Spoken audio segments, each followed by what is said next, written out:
Hi all, Brad here from sunny Sherwood Park, Alberta. It is 25 below today, so I'll enjoy that from the inside looking out the window. Next project on the van here is roughing in the electrical, so I can carry on with inside panels and whatnot.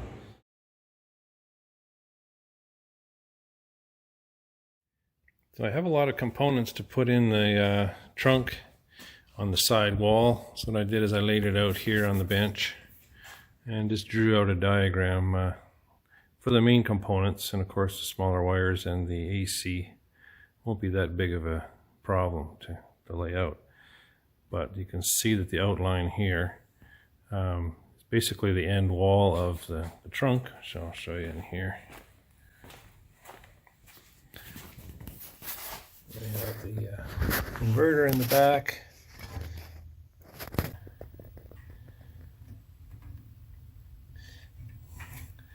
This surface here is essentially where I'm going to mount everything on as it's laid out on the table.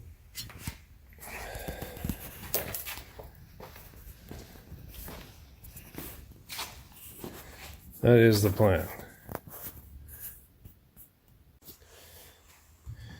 Most of the 12 volt is now wired in here into the trunk, and then this circuit breaker, when I was researching what components to get here, I picked this up on Amazon, and it seemed to me like they were all the same. But it's a pretty big 250 amp, let's see if I can get this to focus. It's a 250 amp breaker, which is some, fairly major kit even at 12 volts. So some good power going through there. And they all look the same in the picture in Amazon, but when I get this thing, it really doesn't look, I don't know, to me it just doesn't look heavy enough to handle 250 amps. You can see the difference here, and this circuit breaker has a 1/4 inch stud, it looks like. This one has a 3/8 stud, which is more in line with the the bus bars we're using, and the even the fuse holders are a 5/16. So it didn't make sense to have this little baby breaker on here with a 1/4 inch stud. So this, I don't know, although it's not a Busman, as the Busman wasn't available in this 250 amp, I think I only could find a 185 amp version. So PTT, I don't know if that's a brand name or not, but definitely this one is heavier than this one. Yeah, that's just a little more robust, and I think it'll work out. So, and this trunk is going to be actually nice. I won't be using all this space, so there'll be lots of room for things like tools and jacks and things like that I might need. In the back, of course, we'll have the batteries. They're literally on a slow boat from China. We're going to build some lithium batteries for back there. So that's where we're at today. The AC here in a minute. So obviously the AC connection is up top here on the inverter, and those wires are going to come across here, and I'll mount I think I'm going to mount here. This is a circuit breaker. Oh.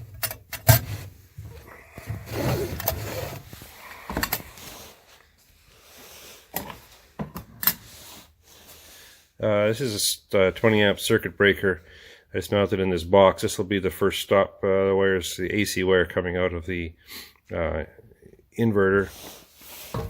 I stole this actually from the inverter itself. This is Xantrex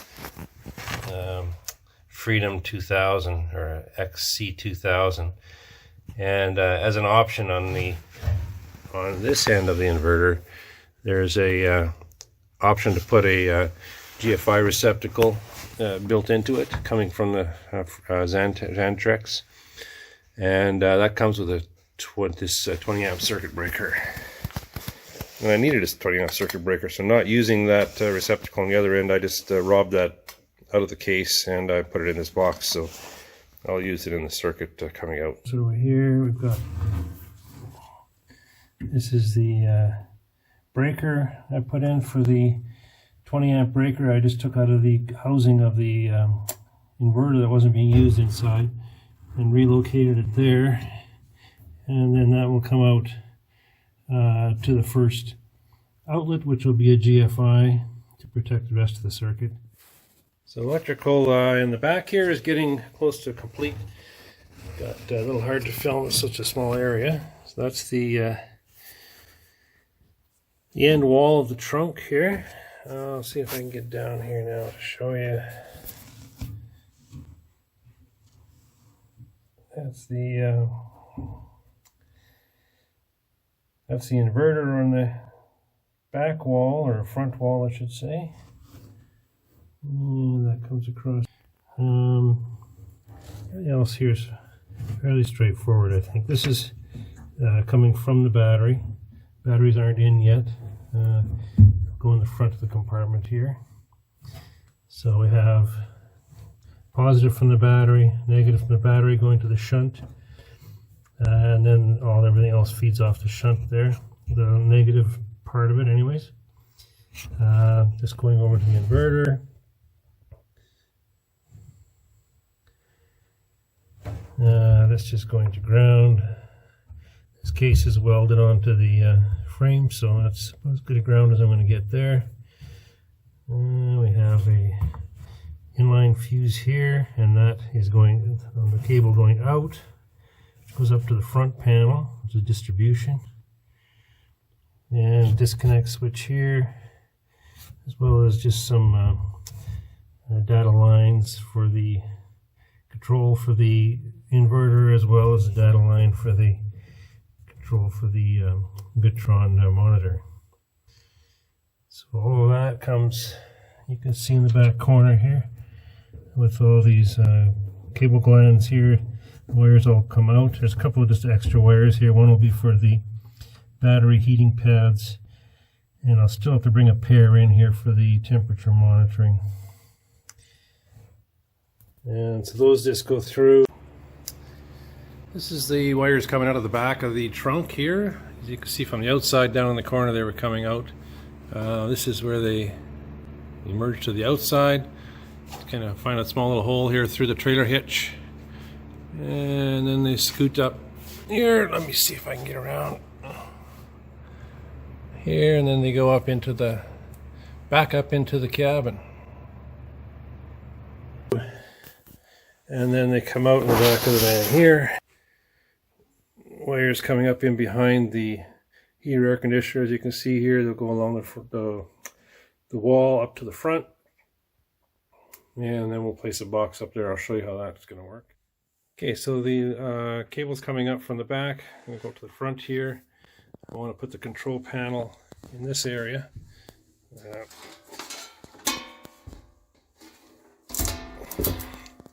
Essentially just built a sheet metal box, and that will, it's about the biggest size I could get. It'll fit into this space behind the seat here. That's the idea.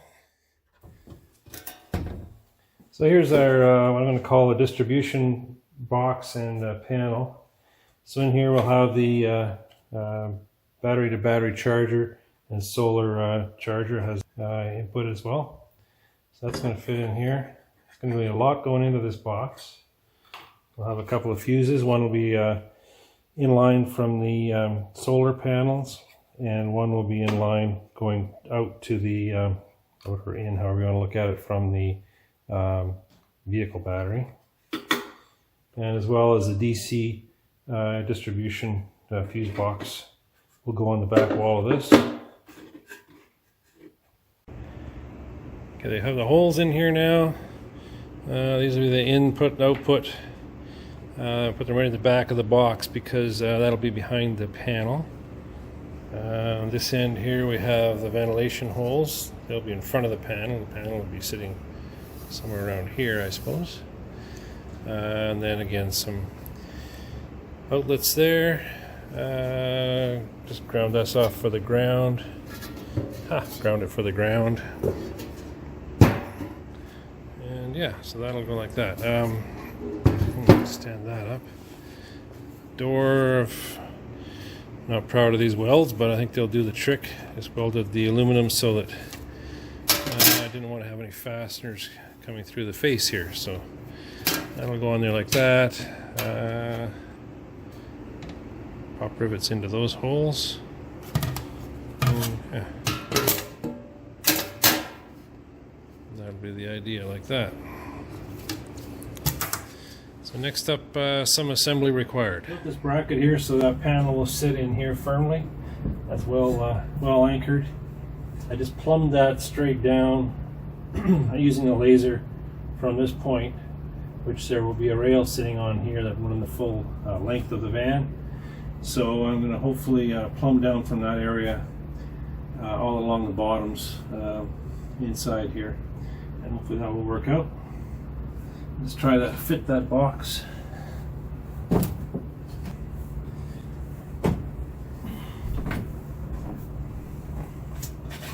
Alright, here's our box. So a little snug, but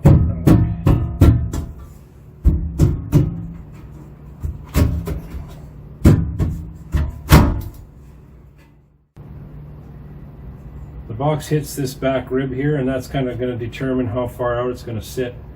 So I'll measure this space here, and I'll just put an even reveal all the way around here and put some mounting bolts in there, and that should do it. Okay, we have the control panel completed. What I can do on the bench anyway, I'm going to have to mount it in the van now and finish this up. So yeah, so we've got the switches here for 12 volt, disconnects here, just a little voltage indicator, cabinet fan, Webasto heater control.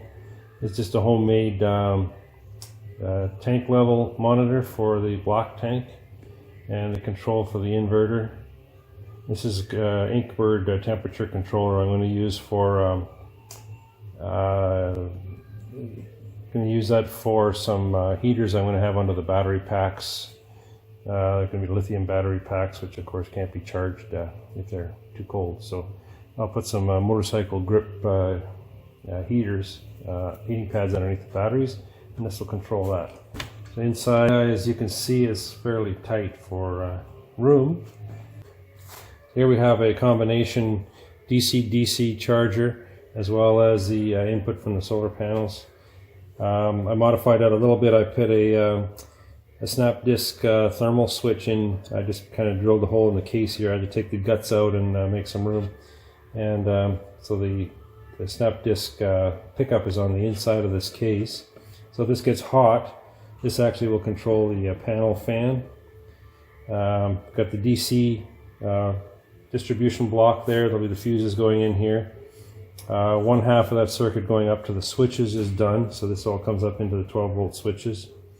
The feed out of those switches, of course, still has to be done once I've got this mounted in the van. The disconnects here are all wired in here.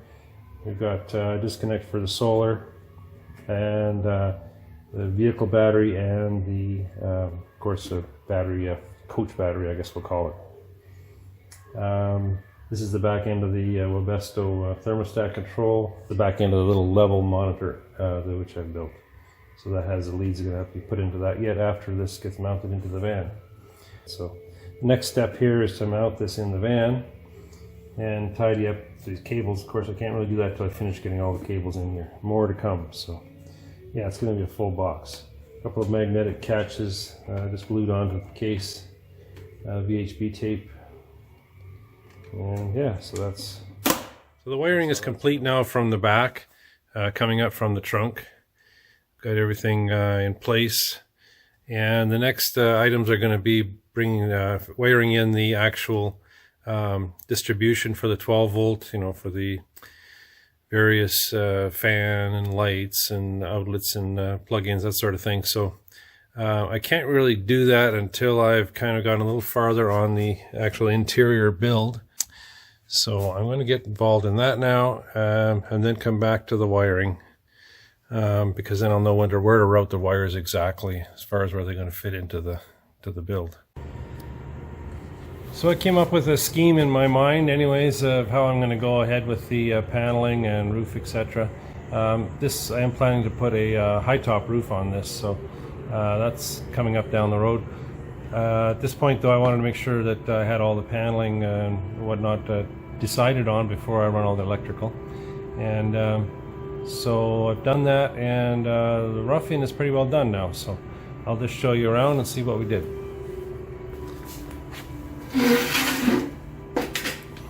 So starting up at the front here is the panel I showed you previously.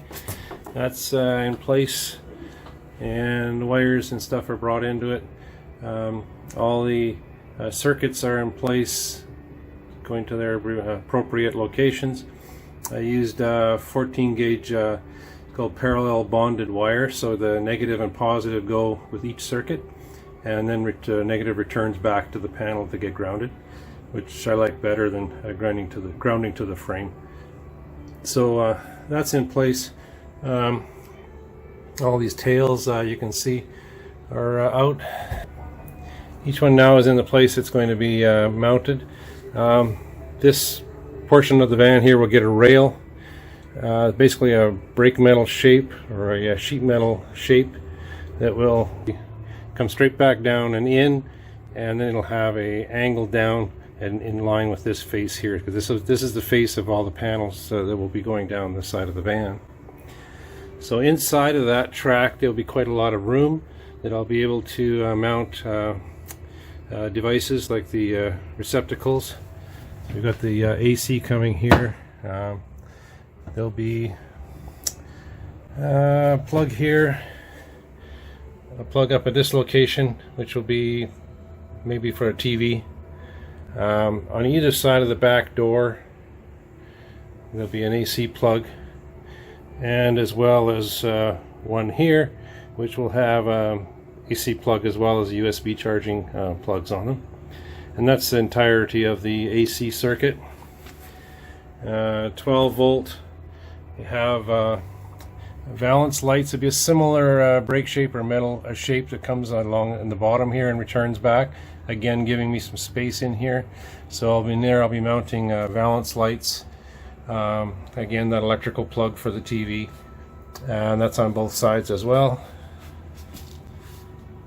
And so what I've done is just routed the wires around where that shape will go, or in the case where the devices are going to be mounted in it, of course I've brought the wires to a point where I can use them or I can machine them into the metal shape. So this is valence lights here. You can see my crazy diagrams that I've been going by, chicken scratch pretty much, but just kind of my own notes. A wiring diagram, which after I get it all built I'll do it properly so that I can have a reference in case I ever have to troubleshoot anything. This is the contents of the distribution panel inside, all the wiring, so that I know where everything is going to go, or where it did go I should say. So yeah, carry on then. So we got 12 volt plugs, so we'll have plugs in the belt line here that will be there for obviously powering whatever we want to power. So there'll be just cigarette lighter plugs in most cases. Also outlets for things like the hot water heater, and a separate circuit for that. Up top you've got the well, actually coming from here, got the solar supply. The PV panels will be on the roof. Again, for future, that'll go through the roof with the cable glands up there and connect into the solar panels. In the back here we've got the coming out here is for the fan. Will come over here over the bed area. This wire here is actually from the van.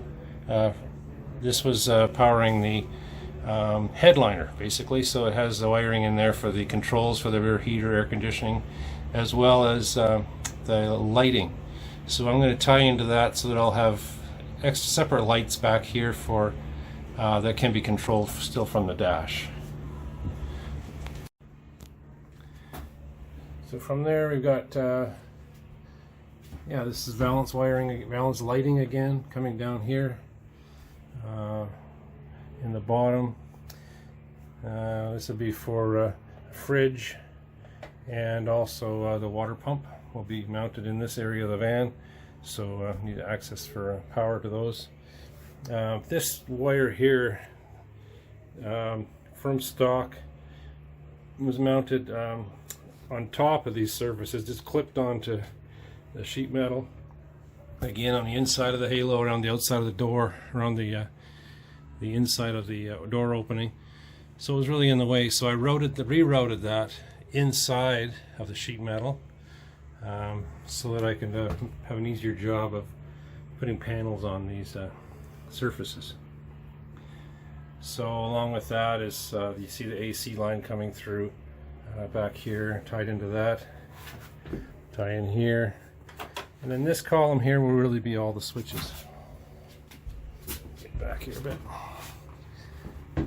So top area here is going to be yeah, so switches to control the lighting for the most part, and then plug-ins for chargers and whatnot.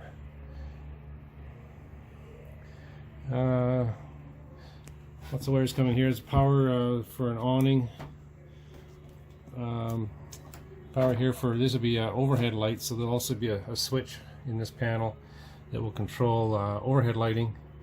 So there'll be the valance lighting, and then there'll be the overhead lighting, two different switches, and probably different lighting as well. It's to be determined, I guess. Yeah, awning. Oh yeah, an outside light. So that's just for an outside light above the outside the door. And yeah, so that's pretty much it for the rough-in. Not sure if I didn't cover everything. Oh, and then the back I already showed you down in the trunk area. So we have the inverter mounted. The batteries will go. I'm still waiting for those. This is pretty hard to film in here. I think I already covered all this anyway. So you have the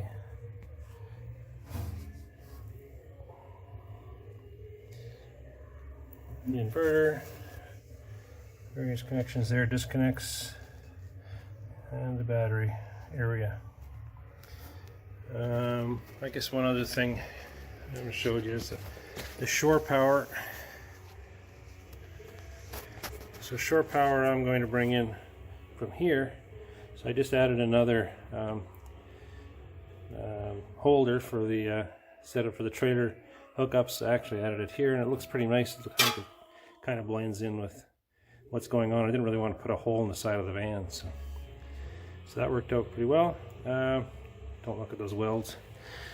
Okay, so that's going to be a wrap, I think, for this video. The one thing I forgot to mention, the monitor, which you'll notice is absent from the panel here. I originally planned to mount up in the dash, and quite frankly I got lazy pulling all these wires and trying to get that Cat 5 up there. Seemed like more work than it was worth, so I'm going to actually mount the Victron monitor in the panel that goes here. So that's why I brought the wire hitch, the wire it comes from the battery shunt is into that space. Okay, so also the panel itself, the way it finished up, you can see pretty much in there everything. I already kind of went over all the wiring, etc., how everything worked out. As I said before, it's pretty crammed in there, but yeah, I think it'll all work out fine. No wasted space anyway. And I just used a couple of magnetic catches, just like that. So I haven't powered anything up yet. Of course, nothing is, none of the wires are terminated yet, so that'll be coming up. The rest of the electrical is going to be basically hooking up the devices. Pretty straightforward as far as mounting them into the sheet metal, etc., where they're going to go. I guess that's pretty straightforward. I'll show you that in a later video, probably as part of the interior van build. And yeah, so if you want to follow along as I go on with my COVID build here, hit subscribe, and there'll be lots more videos to come. As you can see, there's lots more work to do. Okay, thanks for watching.